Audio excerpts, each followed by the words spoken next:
नमस्कार, दूरदर्शन में आपका स्वागत है। मैं हूं आपका दोस्त सचिन भारती और आप देख रहे हैं कार्यक्रम स्पोर्ट्स टाइम।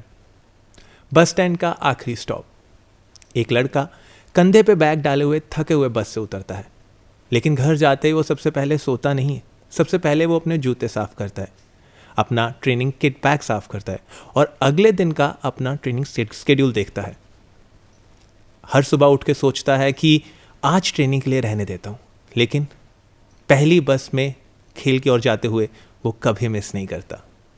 कुछ सालों बाद जब वो अंतर्राष्ट्रीय मैच खेल रहा था तो सबसे पहले ख्याल उसके मन में आता है तो वो आखिरी बस स्टॉप, जहां उसने कभी भी खेल को छोड़ने का मन नहीं बनाया। जी हाँ दोस्तों, जब आपका सपना आपकी थकान से बड़ा होता है तो सफलता आपके कदमों को चूम ही लेती है। आज स्टूडियो में जिन्होंने राब्ता बनाया है, उन्होंने भारतीय फुटबॉल को भी एक ऐसी ही मुकाम पर पहुंचाया। मैं स्टूडियो में स्वागत करता हूं सुमित राठी का। सुमित, स्टूडियो में स्वागत है। नमस्ते दूरदर्शन और दूरदर्शन के सभी दर्शकों को मैं बहुत धन्यवाद बोलना चाहता हूँ कि जो मैंने मेहनत की है वो आज मुझे कहानी सुनाने का मौका मिला है। So thank you so much. Sumit, हर एक खेल को लेके एक अपनी ही स्ट्रगल होती है, तो फुटबॉल के साथ ये जुड़ाव कैसे शुरू हुआ? सबसे पहले कब ऐसा लगा कि ये खेल मेरे लिए? मैंने स्कूल में मुझे खेलने का शौक़ बचपन से था, तो जब मैंने फ़ुटबॉल खेलना स्टार्ट किया तो मुझे ऐसा लगता था कि ये थोड़ा डिफ़िकल्ट है और लोग ये करने से डरते हैं। तो बचपन से ही मुझे ये काम करने का शौक़ था कि कुछ हटके किया जाए या जिससे लोग डरते हैं वो कुछ किया जाए, क्योंकि नाम मुझे लगता है तभी बनता है जब हम कुछ हटके चलते हैं, भीड़ से अलग चलते हैं। तो बचपन से मुझे शौक़ तो था खेलने का और उसके साथ साथ फिर इंटरेस्ट मेरा बढ़ता गया जैसे जैसे मैं खेलता गया। तो फुटबॉल से बचपन से एक अलग मुझे इंटरेस्ट था और एक अलग सा ही मुझे प्यार था फुटबॉल से कि इसमें अगर मैं मेहनत करता रहूँगा तो कुछ बड़ा अचीव कर सकता हूँ। जी, इंडिया जहाँ क्रिकेट को लेके इतना क्रेज़ है और स्पेसिफिकली उत्तर प्रदेश जहाँ पे फुटबॉल को लेके ना लोगों में उतना उत्साह मुझे नज़र आया कभी, और ना ही हमने कभी सुना कि उत्तर प्रदेश से कोई अंतर्राष्ट्रीय फुटबॉल खिलाड़ी जो है वो निकला है। तो ऐसे में फुटबॉल का जो करियर है वो कितना चुनौतीपूर्ण रहा? डिफ़िकल्ट था, बहुत काफ़ी डिफ़िकल्ट था। बिकॉज़ क्या होता है ना, जब इंसान भीड़ लगी रहती है किसी को देखने के लिए या फिर लोग ज़्यादा प्यार करते हैं, जैसे आपने मेंशन किया है, कोई भी स्पोर्ट्स है, लेकिन बचपन में वो चीज़ें समझना थोड़ा डिफ़िकल्ट होता है, टाइम लगता है थोड़ा वो समझने के लिए कि आप क्या कर रहे हो, सच में वो बड़ा है या नहीं है। बट मेरे लिए सबसे ज़रूरी था कि जो मैं कर रहा हूँ क्या मैं उसे प्यार करता हूँ या नहीं, क्या मैं करना चाहता हूँ। कभी सेकंड ऑप्शन का ख्याल तो नहीं आएगा दिमाग में, तो ऐसा मैंने कभी सोचा नहीं है, क्योंकि मुझे ये था कि अगर मैं जो प्रोफेशन चूज़ किया है, जो मैं कर रहा हूँ, मुझे उससे कितना प्यार है।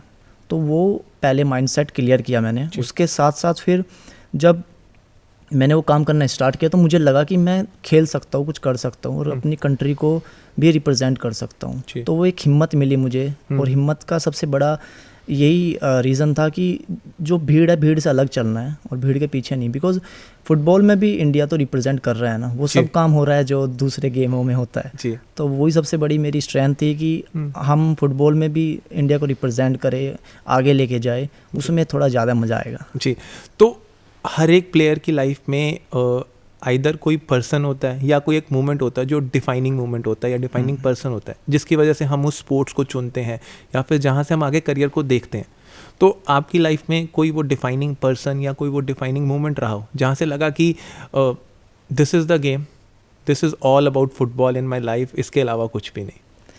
एक्चुअली मुझे सब स्पोर्ट्स टीचर मुझे पसंद करते थे, क्योंकि मैं एथलीट अच्छा था, सब गेम खेल भी लेता था। तो सब चाहते थे कि ये सब कुछ खेले, क्रिकेट भी खेले, बैडमिंटन भी खेले, तो और एथलीट रनिंग में भी दौड़ना चाहते थे।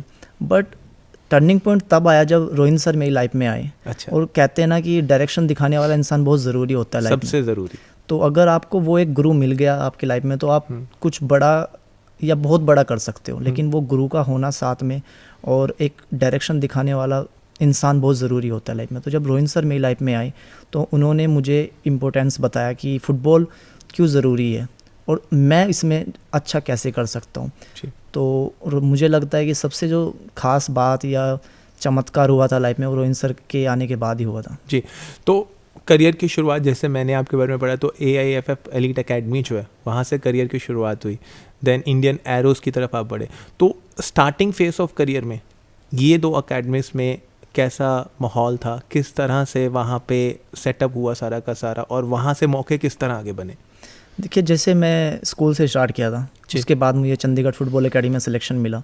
वहाँ पे मैंने ऑलमोस्ट 3 से 4 साल मेहनत की। उसके बाद जब मेरा सिलेक्शन हुआ तो मुझे वो टोटल एटमॉस्फेयर डिफरेंट था। वहाँ पे एक स्ट्रिक्ट रूटीन है, प्लस हम वहाँ पे रिप्रेजेंट कर रहे हैं अपनी कंट्री को।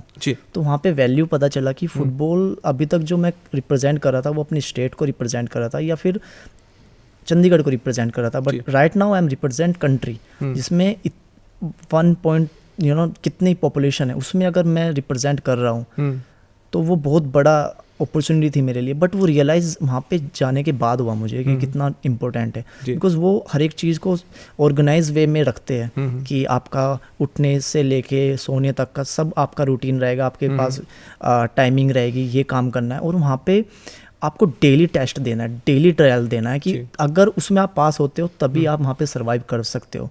बट वहाँ पे इतने ज़्यादा मेंटली स्ट्रांग हो जाता है प्लेयर कि वहाँ पे जो छोटी छोटी चीज़ें होती है कि फैमिली में ये चल रहा है, आज खाने को मिला है, अच्छा नहीं मिला है, नींद अच्छे से पूरी हुई या नहीं हुई, वो चीज़ें सब अलग है। आपको ग्राउंड के लिए रेडी रहना है, 100% देना ही देना है, तो उसमें कोई सेक्रीफाइस नहीं कर सकते वहाँ पे। अगर एक दिन भी आपने थोड़ा सा आपका परफॉर्मेंस लेवल डाउन हुआ तो आप निकाल दिया जाओगे या फिर आपको कुछ डिफ़िकल्टीज फेस करनी पड़ सकती है। तो मतलब चैलेंज जो है वो हर पल के लिए, हर दिन के लिए, हर मोमेंट के लिए है। तो यूपी से चंडीगढ़ तक का सफ़र ये कैसे पूरा हुआ, ये थोड़ा बताइए कि यूपी के स्कूल से चंडीगढ़ एकेडमी तक की सिलेक्शन ये किस तरह पॉसिबल हो पाई? बहुत ज़्यादा डिफ़िकल्ट था टू बी ऑनेस्ट, और बट टारगेट एक ही था मेरा, इसलिए शायद मैंने ये अचीव कर लिया। बिकॉज जब हम बहुत सारी चीज़ें अपने अराउंड से रखते हैं तो वो डिफ़िकल्ट हो जाता है।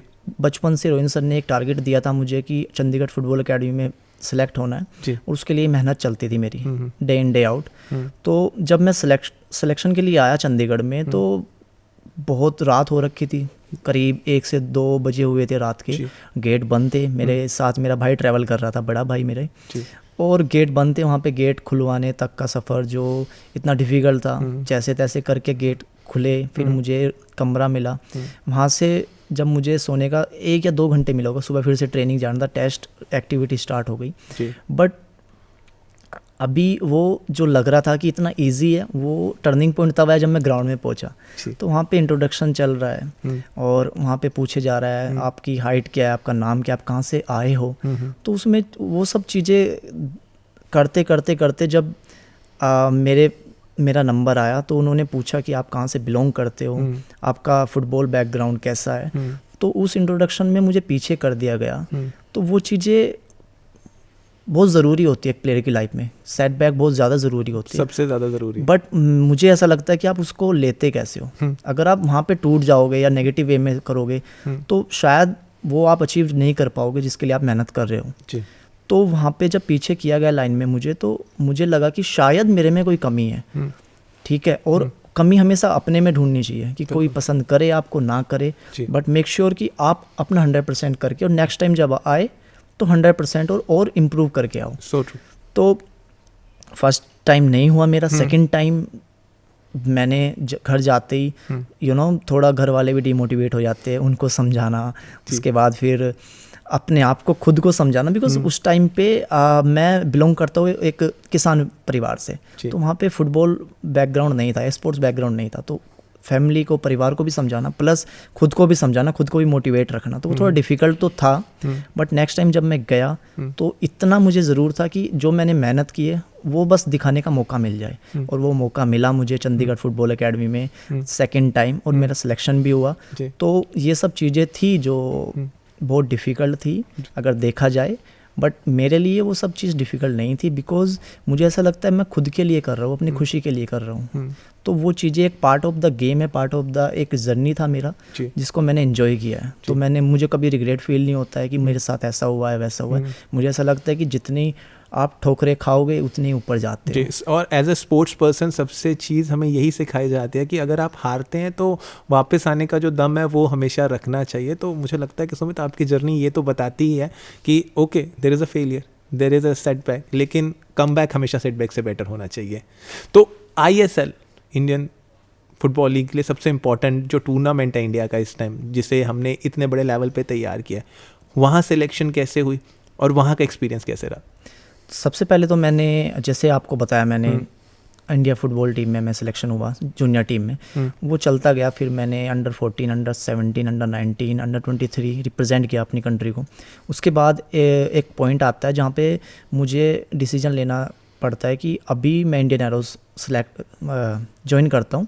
एंड वहाँ पे ज्वाइनिंग के बाद मैं 1 साल इंडियन एरोज़ खेला। उसके बाद मुझे ISL खेलना था, बिकॉज ISL ने एक डायरेक्शन दी थी इंडियन फुटबॉल को, एक बड़ा प्लेटफॉर्म दिया था जो हर एक फुटबॉलर को या किसी भी स्पोर्ट्स पर्सन को चाहिए होता है। तो जब मैंने मोहन बागान की टीम ज्वाइन की, जूनियर टीम मैंने ज्वाइन की, तो 1 साल वहाँ पे खेला मैं। उसके बाद मुझे सिलेक्शन मिला। मुझे कोच ने इनवाइट किया कि आप ट्रेनिंग करने आओ और दिखाओ कि आप क्यों डिज़र्व करते हो हमारी सीनियर टीम में खेलने के। तो मैंने पहले 3-4 महीने तो बहुत कठिन थे, जहाँ पे मुझे ये लगता था कि शायद प्लेटफॉर्म बहुत बड़ा है और अभी मेहनत और चाहिए और लगन के साथ मुझे अपने आप को प्रिपेयर करना चाहिए।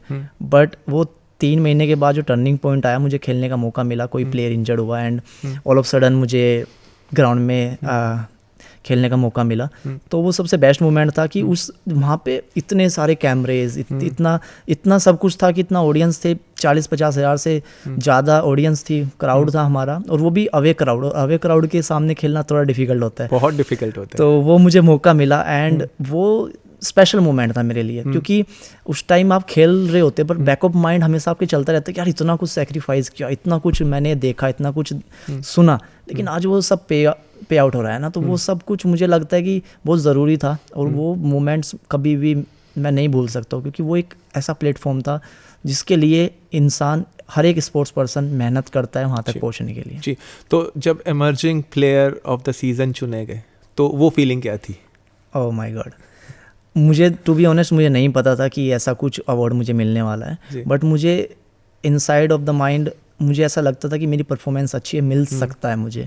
बट मेरे लिए सबसे ज़रूरी था कि मुझे चैम्पियन बनना है, बिकॉज मैं पहले साल खेल रहा हूँ ISL और उसी में चैम्पियन बनना बहुत बड़ा अचीवमेंट था मेरे लिए, बहुत बड़ा। और डेब्यू में चैम्पियन होना किसी भी प्लेयर के लिए, किसी भी फुटबॉलर के लिए बहुत बड़ा एक अचीवमेंट होता है पर्सनल। तो सब मैं तो सेलिब्रेट ही कर रहा था टीम के साथ, तो ऑल ऑफ सडन मेरा नाम लिए गया कि emerging player of the year Sumit Rathi को मिलता है, तो अच्छा था। बट मुझे लगता है emerging player of the year बनने से बड़ी मेरे लिए था कि हम लोग चैम्पियन हुए, और वो भी पहले साल डेब्यू ईयर में ये सब अचीवमेंट मिलना, I think it's a huge thing for me. तो यही as a team player Sumit Rathi के बारे में बात बताती है कि पर्सनल अवार्ड से ज़्यादा टीम अवार्ड जो वो ज़्यादा मैटर करता है। तो एक क्लब में खेलते हुए और एक ISL में खेलते हुए, जहाँ पे इंटरनेशनल प्लेयर्स भी थे, इतना बड़ा क्राउड भी था, तो आपको लाइफ के बारे में, फुटबॉल के बारे में क्या सीखने को मिला? सबसे ज़रूरी जो होता है ना, जब आप फॉरेनर प्लेयर के साथ खेलते हो या इंडियन एक्सपीरियंस प्लेयर के साथ खेलते हो, तो वहाँ पे सीखने को मुझे जो पर्सनल लेवल पे जो मैंने फील किया है कि पहली चीज़ आपको डिसिप्लिन जो आप करते आ रहे हो, बट किसी को देख के वो काम करना और आपको हिम्मत देता है जी। फिर आपकी डाइट का पार्ट आ जाता है जो सबसे ज़रूरी होता है, बिकॉज अगर हम डाइट कुछ भी खा रहे हैं तो वो इंजरी का एक इशू बन सकता है, रीज़न बन सकता है। तो डाइट मेंटेन रखनी है, टाइम से सोना है, टाइम से उठना है, जो रिकवरी पार्ट में आ जाता है। तो वो 3-4 चीज़ें थी जो मैंने देख के सीखी है और अपने खुद पे अप्लाई की है। बट उसको देख के सीखना, अप्लाई करना शायद ईजी होता है, बट उसको मेंटेन रखना, आज मुझे अगर 16 साल हो गए फुटबॉल खेलते हुए, तो 16 साल तक वो काम करना बहुत इतना ईजी तो नहीं होता है। तो बिल्कुल ईजी नहीं होता। मुझे लगता है कि उसको मैंने डिवाइड किया है कि मुझे डिसिप्लिन में रहना है, अपनी फैमिली को टाइम देना है और फुटबॉल को टाइम देना है। तो वो कैटेगरी मैंने बनाई है फुटबॉल में अपने लाइफ के लिए, अपने गोल्स के लिए, कि ये 3 चीज़ ही मेरी लाइफ से जुड़ी होनी चाहिए, then only I can achieve what I really wants. तो ये चीज़ें थी छोटी छोटी, जो जैसे डिसिप्लिन हो गई, डाइट हो गई, प्लस आपका रिकवरी एंड प्लस आपका कॉन्फिडेंस कि आप प्लेयर्स के साथ बात करें during the match, during the training, तो उससे कॉम्बिनेशन भी अच्छा बनता है। बट एक होता है, नेचर होता है हर एक इंसान का ना, कि आप फॉरेन प्लेयर के साथ खेल रहे हो तो थोड़ा सा बंदा साई फील करता है। बट आई थिंक वो चीज़ें मैंने सीखी है कि आप बात करें तो उससे कॉन्फिडेंस भी आता है और बंदा जल्दी इंप्रूव करता है। एक्सपोजर मिलता जाएगा तो कहीं ना कहीं खुद का कॉन्फिडेंस भी बिल्ट होता है, गेम को लेकर भी कॉन्फिडेंस जो है वो बिल्ट होता है। तो एज अ डिफेंडर की अगर बात करें, क्योंकि आप एज अ डिफेंडर खेलते हैं, तो फुटबॉल में फॉरवर्ड की हमेशा ज़्यादा इंपॉर्टेंस रही है। एवरीवन फील्स लाइक कि यार you should be Ronaldo, you should be messy, है ना, तो या सुनील छेत्री जी, है ना, तो इतना ज़्यादा पसंद किया जाता है फॉरवर्ड प्लेयर्स को। तो कहीं ना कहीं आपको लगता है कि इस छवि में जो डिफेंडर्स हैं वो कहीं छुप के रह जाते हैं।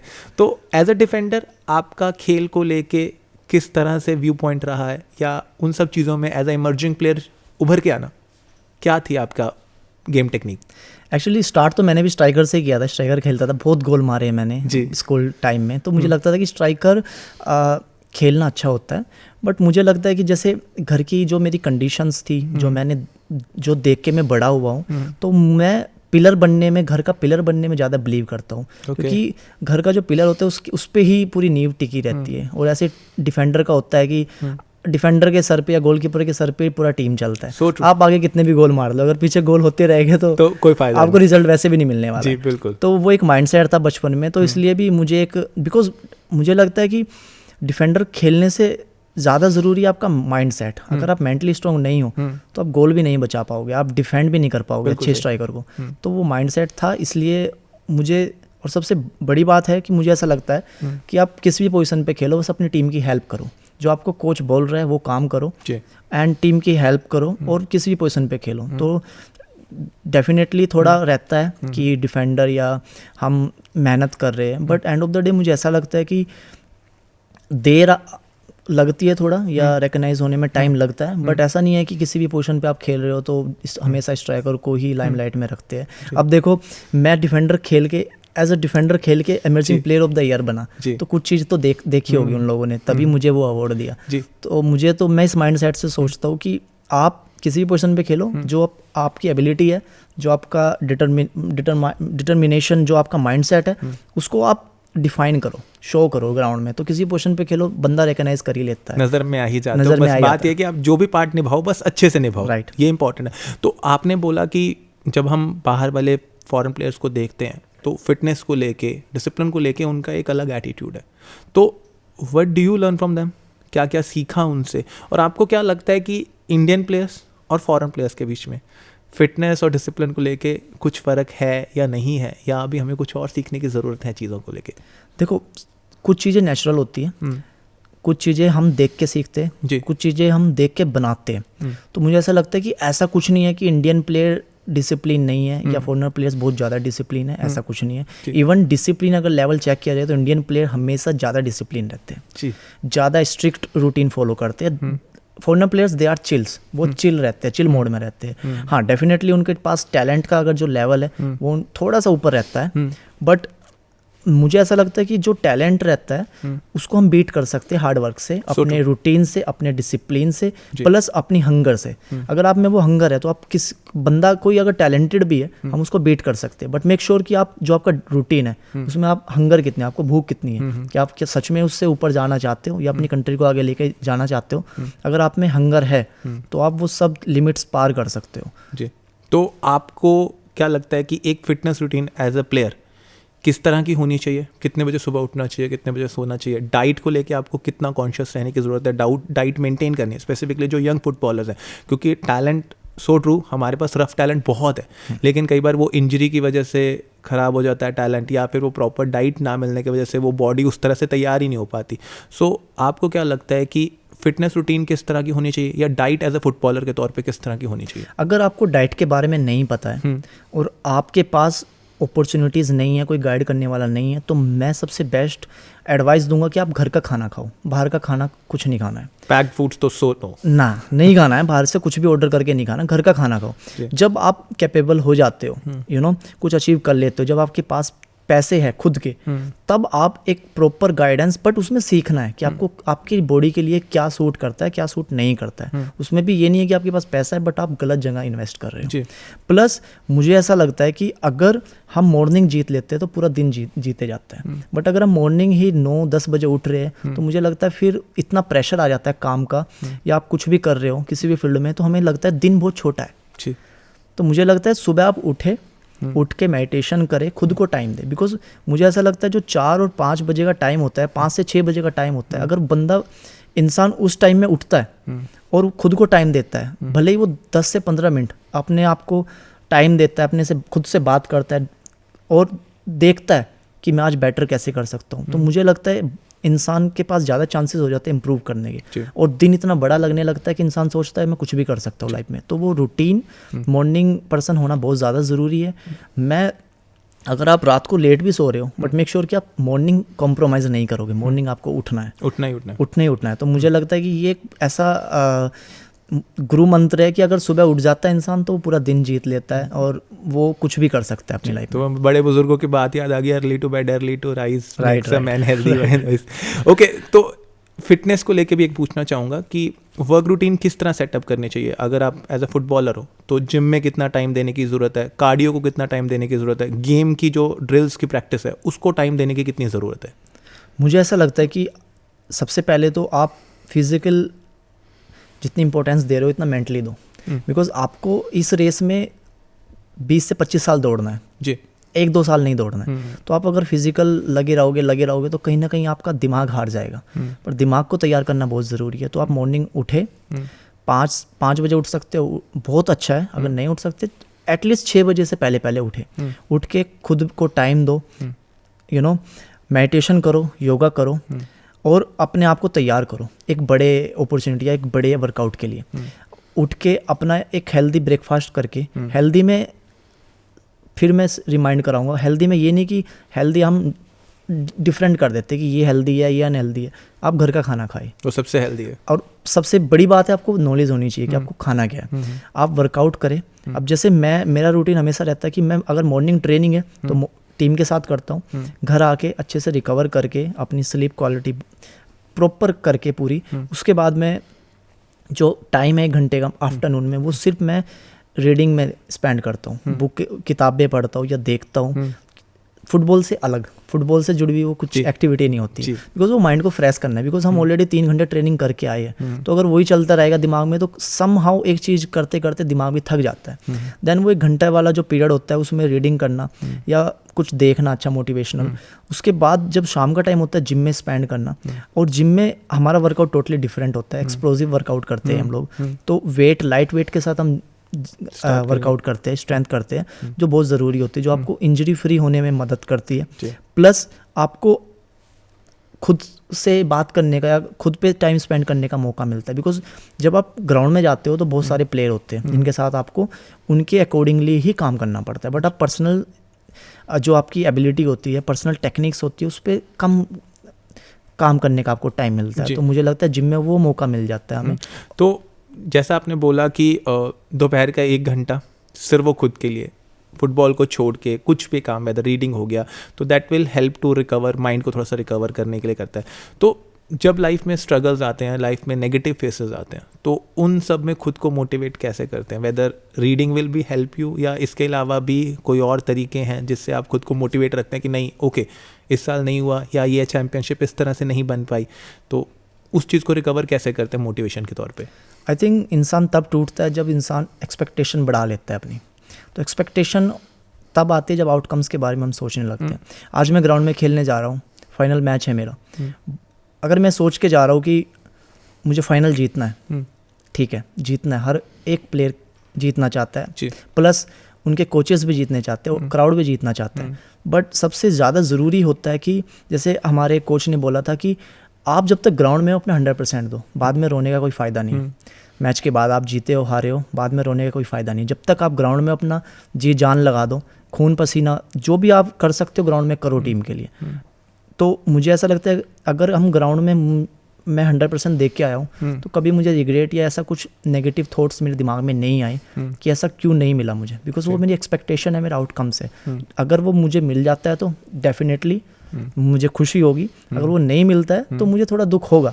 बट वो कभी भी मैंने अपने आप पे हावी नहीं होने दिया, क्योंकि मुझे पता था कि ग्राउंड में मैं 100% देख के आया हूँ। तो वो चीज़ें बहुत ज़रूरी है। अगर आपको फिर भी आपको लग रहा है तो सबसे बढ़िया जो तरीका है कि आप अपने फैमिली को ज़्यादा टाइम दो, कॉल लगाओ उन्हें, कॉल पे बात करो, अपनी माता पिता से बात करो, भाई बहन से बात करो, वो सबसे बेस्ट होता है। तो वो चीज़ें आपको जल्दी हील करने में आपको हेल्प करता है। तो फैमिली सपोर्ट जो है वो आपका सबसे बड़ा जो मुझे लगता है कि हेल्प आउट फीचर हो जाता है। जब भी negativity I, if you have a support of your family, friends की सपोर्ट है, तो वो कहीं ना कहीं हेल्प आउट कर जाते हैं। Yes. तो आपने अंडर 19 इंडियन नेशनल टीम के लिए खेला, तो अभी सीनियर नेशनल टीम के लिए क्या प्लान्स हैं?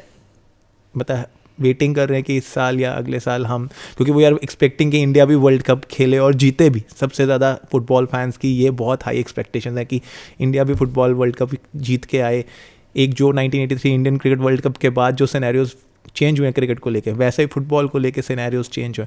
तो आपका उस सीनियर टीम में क्या विजन है? किस तरह देखते हैं, खुद को देख रहे हैं वहाँ पे, और इंडिया का फुटबॉल किस तरह देख रहे हैं?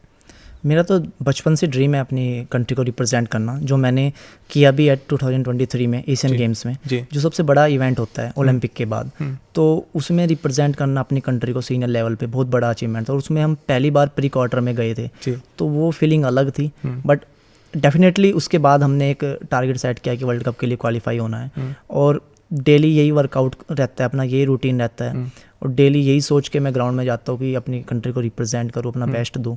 और भगवान की अगर रही और मेरी मेहनत और लगन ऐसे चलती रही, मेरा माइंडसेट क्लियर रहा, तो जल्दी हम भी बहुत ही मतलब ये उम्मीद रखते हैं कि जल्दी ही आपको इंडियन नेशनल फुटबॉल टीम में देखें और वर्ल्ड कप जीतते हुए देखें, सबसे बड़ी बात। तो जो युवा फुटबॉल के साथ जुड़ना चाहते हैं, क्योंकि सबसे इम्पॉर्टेंट है कि they don't have a vision कि किस तरह से आगे आना है, क्योंकि दो जो नीचे लेवल पे खेल रहे हैं उन्हें आगे का विजन नहीं है, तो उन्हें आप क्या संदेश देना चाहेंगे कि किस तरह से फुटबॉल को एज अ करियर चॉइस करना है, तो किस तरह से वो सही तरीका है?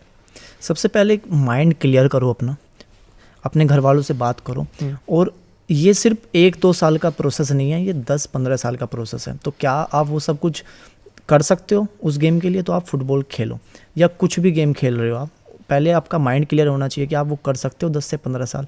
अगर कर सकते हो तो डेफिनेटली सबसे पहले जो ज़रूरी चीज़ आती है कि आपको घर से दूर रहना है, और सिर्फ कम से कम चीज़ अपनी लाइफ में से जुड़ी रखनी है वो 10-15 साल के टाइम पीरियड में। बिकॉज आपका फैमिली होनी चाहिए, फुटबॉल होनी चाहिए, और आपका जो डिसिप्लिन एक रूटीन होना चाहिए। वो संडे मंडे कोई भी दिन रहने से, कोई भी फेस्टिवल रहने से फ़र्क नहीं पड़ना चाहिए आपको। तो सबसे जो 3 चीज़ें सबसे ज़रूरी है किसी भी स्पोर्ट्स पर्सन को, एक प्रोफेशनल प्लेयर बनने के लिए, आपको रूटीन, आपकी फैमिली टाइम, प्लस आपका रिकवरी, ये बहुत ज़्यादा ज़रूरी है। तो अगर आप खुद को झोंक दोगे इन तीनों चीज़ों में, तो डेफिनेटली आप कुछ भी अचीव कर सकते हो। जी बिल्कुल सही कि D3 फॉर्मूला जो है वो सबसे important as a sports person, यानी डेडिकेटेड, डिसिप्लिन्ड और डिटर्मिन्ड।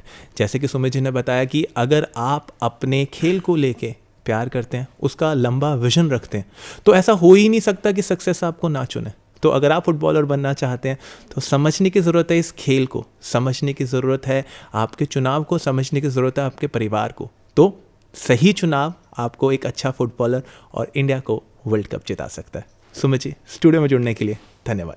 धन्यवाद।